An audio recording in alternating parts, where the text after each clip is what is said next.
C'est le lieu pour moi aussi de clarifier, parce que j'entends ça et là dire c'est un vaccin made in Burkina, etc., etc. Ce qu'il faut savoir, c'est que aucun pays africain ne dispose de la plateforme et de la technologie capable de faire la recherche et le développement. Qu'est-ce que ça veut dire la recherche et le développement? Partir de la synthèse des protéines, faire des essais au laboratoire sur des animaux pour avancer jusqu'à l'être humain, hormis l'Afrique du Sud, qui a une structure qui a été mise en place, et ça également, c'est à cause de la COVID-19 qu'ils l'ont mis en place. Même tous les autres pays africains que vous voyez, on ne peut que faire de la production. On ne peut pas faire de la recherche jusqu'à la production. Donc, ça veut dire que la matière première vient toujours de l'extérieur. Et c'est là, justement, que se situe le défi des Africains.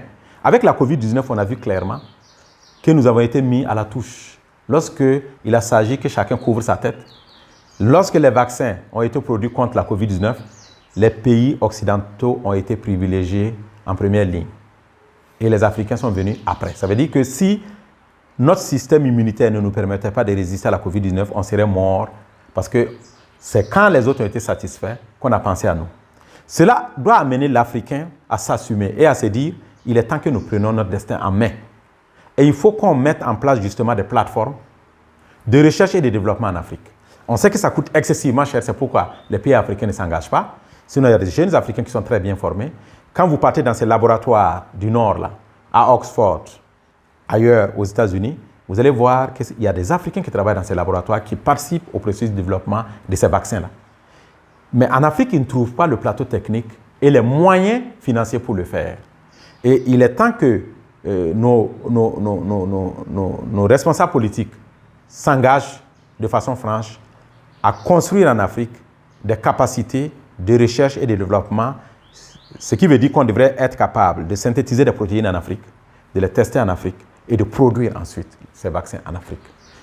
C'est un message très fort et j'ai été heureux lorsque le ministre de la Recherche m'a reçu la semaine dernière que le projet de technopôle pharmaceutique qui doit être établi à Kokologo, qu'il y ait eu une accélération dans le rythme justement de l'opérationnalisation et de rendre réel ce technopôle parce que justement dans ce type de technopôle, vous associez la recherche et le développement et la production.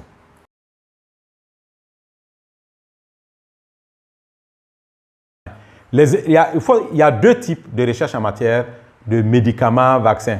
Soit la firme pharmaceutique engage sa recherche, fait tout du début jusqu'à la fin, soit c'est les chercheurs qui par leur recherche ont leur trouvaille et puis cèdent la licence à la firme pharmaceutique pour la production et la commercialisation. Vous n'allez jamais voir un institut de recherche qui vend des produits. Jamais. Ça, c'est vraiment les firmes qui le font, qui le vendent.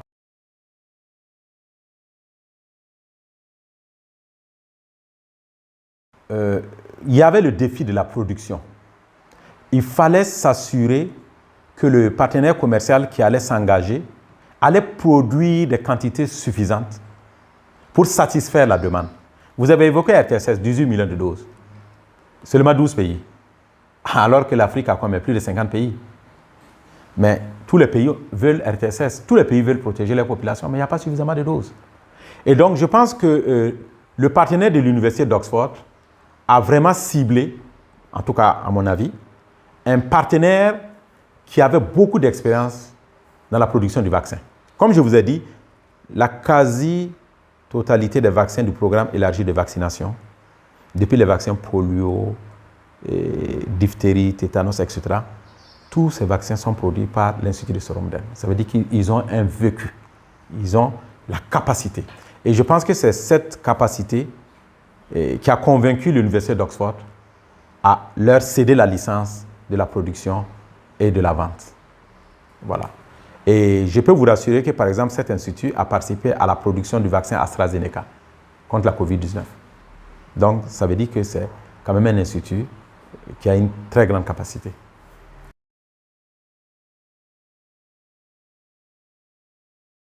Ah, il y a des retombées financières derrière. Mais vous voyez, en fait, c'est ça qui fait la différence entre nous et l'industrie pharmaceutique. Vous savez que, par exemple, quand Oxford cède la licence, l'argent qui rentre ne va pas dans la poche de quelqu'un.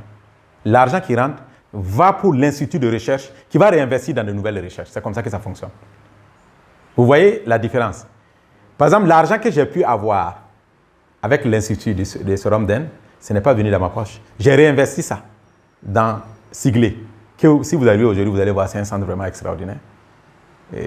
L'investissement, bon, c'est beaucoup d'argent, mais quand c'est un institut qui fait la recherche, l'argent revient à l'institut.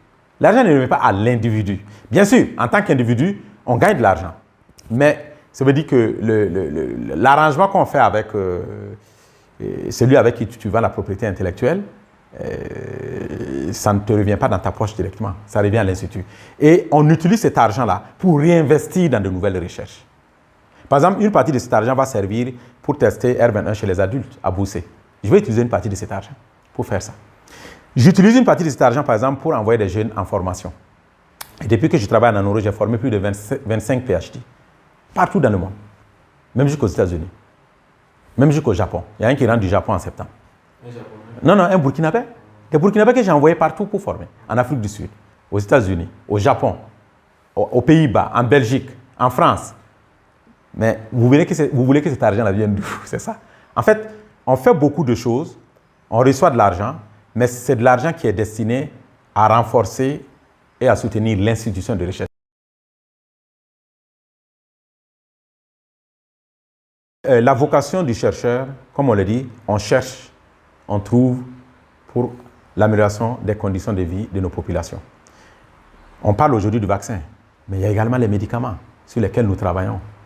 Par exemple, aujourd'hui, nous travaillons avec des firmes pharmaceutiques, excusez-moi de la publicité, comme Novartis, comme Merck, pour développer des médicaments qui vont permettre de traiter le paludisme en un jour, en une dose. L'État burkinabé nous paye pour trouver des solutions aux problèmes de santé des populations. C'est la vocation du chercheur. Quand vous dites qu'est-ce qu'on gagne, on est payé pour ça. Et aujourd'hui, lorsque je vais en pharmacie et que je vois des médicaments qui sont dans les rayons et que je sais que j'ai participé à ce que ces médicaments-là deviennent des produits finis pour que vous utilisez, moi, je suis satisfait parce que ce n'est pas une satisfaction qu'on peut mesurer en argent. Alors, lorsque, à travers tous ces projets, j'arrive à former des jeunes burkinabés qui, après notre génération, vont prendre le flambeau pour perpétuer les choses, ma satisfaction se trouve là. Lorsque vous prenez, par exemple, le projet R21, ce projet R21 nous a permis de renforcer nos capacités en matière de plateforme d'essais cliniques et de construire un deuxième site à Sigley, qui est plus proche de Ouaga, qui n'aurait pas été possible si on ne s'était pas engagé dans la dynamique actuelle de cet essai clinique. Et donc, le plus souvent, les gens évaluent le gain en numéraire, en argent. Mais le gain, il est plus que ça. La valeur humaine, elle est plus importante que l'argent. Lorsque vous sauvez des vies, ça veut dire que vous assurez la prospérité de ce pays. Lorsqu'on a moins d'enfants qui meurent, lorsque les familles ne dépensent plus pour soigner le paludisme, cet argent va aller ailleurs. Cet argent va aller dans des investissements qui vont contribuer à développer ce pays. Lorsque la maman ou le papa ne perd pas des journées de travail parce que l'enfant est hospitalisé, c'est des revenus pour la famille. Et de façon indirecte, c'est notre façon de contribuer au développement. Aujourd'hui, à Nanoro, nous employons 400 personnes. Et la majorité, c'est des jeunes. Ça veut dire que ces jeunes auraient été des chômeurs si les projets sur lesquels ils travaillent n'existaient pas. Voilà notre impact direct, par exemple, sur le développement, qui n'est pas souvent visible, ou en tout cas dont les gens ne savent pas, et pensent que la recherche est budgétivore. C'est ce qu'on dit le plus souvent. Je conviens, parce que aller développer des protéines jusqu'à tester, en sachant que ça ne peut ne rien donner, vous allez jeter à la poubelle après, ça demande beaucoup d'argent. Quand je prends par exemple RTSS, qui a été presque entièrement financé par la fondation Bill et Melinda Gates, ils ont mis plus de 250 millions de dollars. Allez-y demander à Bill Gates qu'est-ce qu'il gagne. Il met 250 millions de dollars pour chercher un vaccin qui ne va rien rapporter aux États-Unis puisque les gens ne souffrent pas du paludisme là-bas. Mais à la fin de la vie, il faut être utile aussi pour les autres. Parce que moi, la question que je vais me poser lorsque j'irai à la retraite, qu'est-ce que j'ai apporté au Burkina en tant que chercheur? Puisque j'ai choisi de faire ce métier. Sinon, je suis pharmacien. J'aurais pu aller ouvrir une pharmacie. Je vends mes médicaments, je prends mon argent en poche. Mais j'ai choisi de faire un métier que je pense est noble. À la fin, est-ce que j'ai fait quelque chose d'utile pour cette nation? Et voilà la question que je vais me poser. Je dirais oui, j'ai été un précurseur du R21 parce que c'est du Burkina que l'expérimentation a démontré pour la première fois qu'un vaccin pouvait atteindre 77% d'efficacité. Et cette reconnaissance n'a pas été seulement au Burkina, mais a été mondiale, jusqu'au Canada, jusqu'en Angleterre. J'ai été même faire professeur honoraire à l'Académie Union de l'Angleterre à cause de ça, parce que j'ai publié dans le Lancet. Le Lancet a fait mon portrait et publié partout dans le monde. Donc vous voyez que ça vous apporte autre chose qui vous valorise mieux que de l'argent.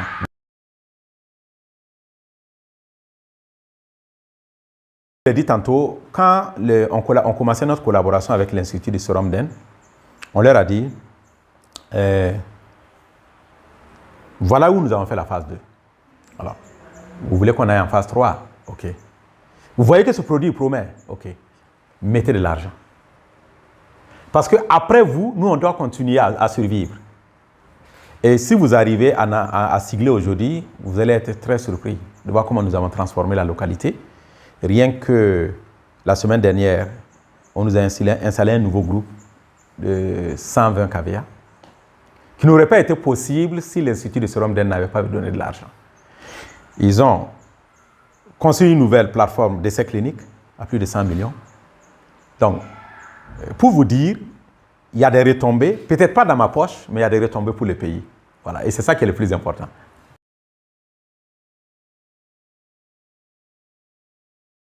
Oui, RTSS, comme on dit, le travail est fini.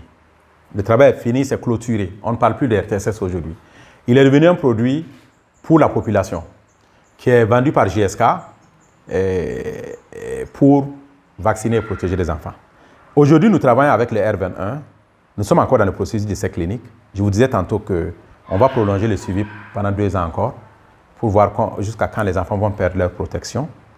Mais à côté, on a une autre équipe d'Oxford qui n'est pas la même équipe que le R21, avec qui nous avons établi un partenariat pour travailler sur une 3e génération de vaccins qui s'appelle le RH5. Le RH5 qui est une 3e génération de vaccins sur lequel nous avons commencé à travailler. Il y a à peine, on a commencé en avril. Hein. Et donc, ce travail va aller encore sur 2 ans. Donc, vous voyez qu'on ne s'arrête pas. On passe d'un vaccin à un autre en espérant qu'on va atteindre le Graal. Ça veut dire atteindre un vaccin ou une combinaison de vaccins qui nous permet de protéger à 100%.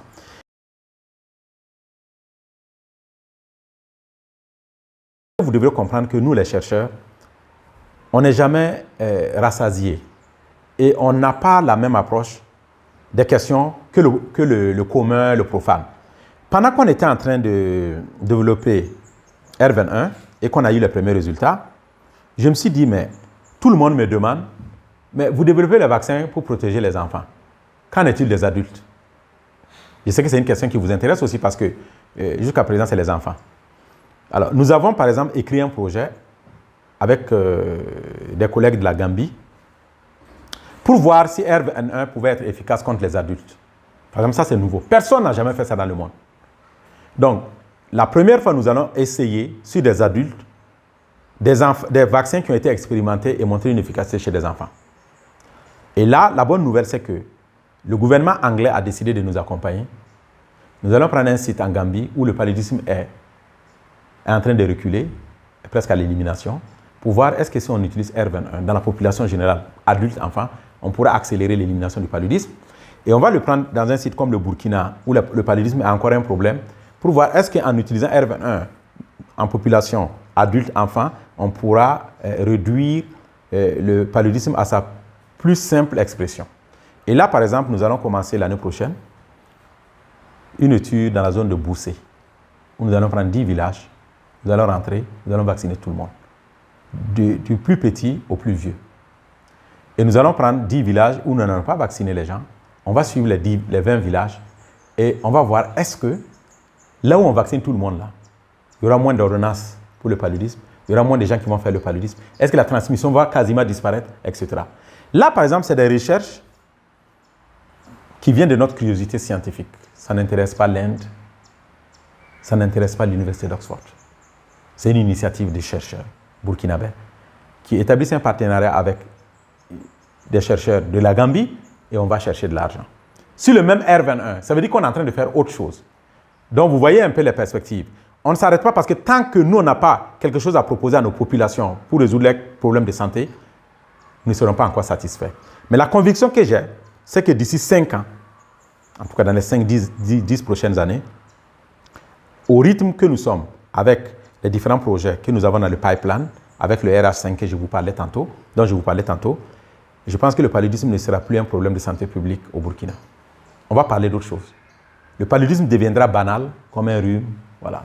Ça va attraper 1 ou 2 personnes. Mais nous sommes convaincus que le paludisme ne sera plus un problème de santé publique. Et en ce moment, ça veut dire qu'il faut aller vers d'autres maladies comme les cancers, l'hypertension, le diabète et autres.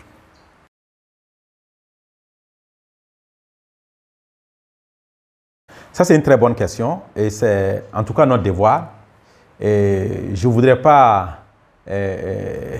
lâcher les secrets, mais bon, je vais vous le dire franchement. L'arrangement que je suis en train de faire justement avec l'Institut de Sérum d'Inde, c'est de faire en sorte qu'on puisse disposer de minimum 1 million de doses que nous allons remettre au ministère de la Santé de façon gratuite. En ne prenant pas un rond, en sachant que la dose de vaccin coûte autour de $4. Ça veut dire que on va travailler à faire une dotation de plus de 2 milliards au ministère de la Santé. Et justement, les enfants de Nanoro doivent être prioritaires dans l'accès à cette dotation. Le R21. Parce que le RTSS, ça, je vous dis, ça, c'est déjà fini. C'est Gavi qui donne. Voilà. Là, c'est vraiment le R21. Parce que vous avez posé une très bonne question, parce que lorsqu'on fait une recherche dans une population, il faut que cette population-là puisse avoir accès aux bénéfices de la recherche, enfin, aux produits qui va être généré par la recherche. Et justement, nous travaillons à cela et nous pensons qu'en 2024, nous devrons être capables de mettre à la disposition de nos populations des doses gratuites pour vacciner les enfants de la zone de Nanoro.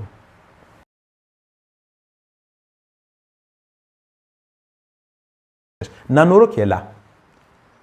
Nanoro, il faut 150 millions de façon incompressible chaque année pour que ça tourne. L'État ne nous donne pas 5 francs. Nous sommes une structure publique puisque nous sommes du CNRST, Centre national de recherche scientifique et technologique. Et au CNRST, vous savez, il y a 4 instituts, dont l'INERA, l'IRSS, l'INES et puis l'IRSAT. Donc l'IRSS, c'est l'institut qui est chargé de la recherche en santé. Et nous, l'unité de recherche clinique de Nanoro vient de l'IRSS parce que Nanoro, c'est la direction régionale du centre-ouest de l'Institut de recherche en sciences de la santé. L'État est supposé nous soutenir. Mais l'État ne peut pas nous soutenir. Nous coûtons trop cher. Il faut que nous ayons la capacité d'attirer de l'argent à l'extérieur. Donc nos fonds viennent, je dirais, à 100%, je dirais, de l'extérieur pour fonctionner là. Parce que l'État, qu'est-ce qu'il fait? Si vous prenez les 400 personnes en Nanoro, vous avez peut-être 25 qui sont des fonctionnaires. Tous les autres sont payés sur les conventions de projet avec les bailleurs comme l'Union européenne, comme les NIH, comme par exemple Sérum, qui actuellement nous finance. À cause justement de ce partenariat, Sérum nous donne de l'argent. Quand vous demandez qu'est-ce qu'on gagne, actuellement, ils nous donnent de l'argent. Ils participent au fonctionnement. Voilà. Et ça nous permet vraiment d'être à l'aise. Et donc, si on n'a pas aussi si on ne réinjecte pas cet argent-là dans le fonctionnement de l'unité, l'unité va mourir. Ça, je vous dis. Donc, vous avez posé une bonne question. On est public, mais malheureusement, on doit fonctionner comme un privé parce que l'État n'est pas capable de nous soutenir. Rien que l'Internet, puisque j'ai besoin d'une ligne spécialisée, rien que l'Internet, par mois, je vous dis bien, l'Internet et les téléphones me coûtent 6 millions par mois. Donc, dans l'année, ça fait combien? Ça fait plus de 72 millions. Alors, l'électricité, si vous venez en Nanoro, vous allez voir des congélateurs moins 150. Les clims fonctionnent 24 heures sur 24 dans certaines salles. L'électricité, c'est en moyenne, sur l'ensemble de mes sites, c'est en moyenne 2 millions à 3 millions par mois. Rien que l'électricité. Alors, vous avez toutes ces dames-là qui nettoient, vous avez les gardiens, mais leurs salaires, ils sont tous déclarés à la caisse. Hein. Ce n'est pas l'État qui paye, c'est nous qui payons. Voilà. Donc, quand vous prenez tout ça, ça vous montre à quel point on a aussi besoin de cet argent-là pour l'institution et non les individus. Si ça devait venir à moi, j'étais quand même milliardaire aujourd'hui. J'étais milliardaire, oui. Mais ça ne vient pas directement à moi. Voilà. Donc, voilà un peu comment nous fonctionnons. Et nous faisons un plaidoyer pour que l'État continue à investir. Même les constructions, vous êtes venus, vous avez vu toutes les constructions. Mais tout ça, c'est l'argent des partenaires qui a construit, ce n'est pas l'État. L'État n'a rien construit. On a plus de 9 bâtiments. Et si vous venez à Sigley, on a 2 grands bâtiments, R+2 et tout. Non, c'est l'argent des partenaires. À Sigley, c'est Serum l'Institut de Serum qui a mis tout l'argent qui est là-bas. Et ils vont continuer à nous financer pendant 2 ans encore, jusqu'en 2026. Donc, ça sera l'argent des ventes des vaccins là, qui vont vendre là, qui vont réinjecter encore.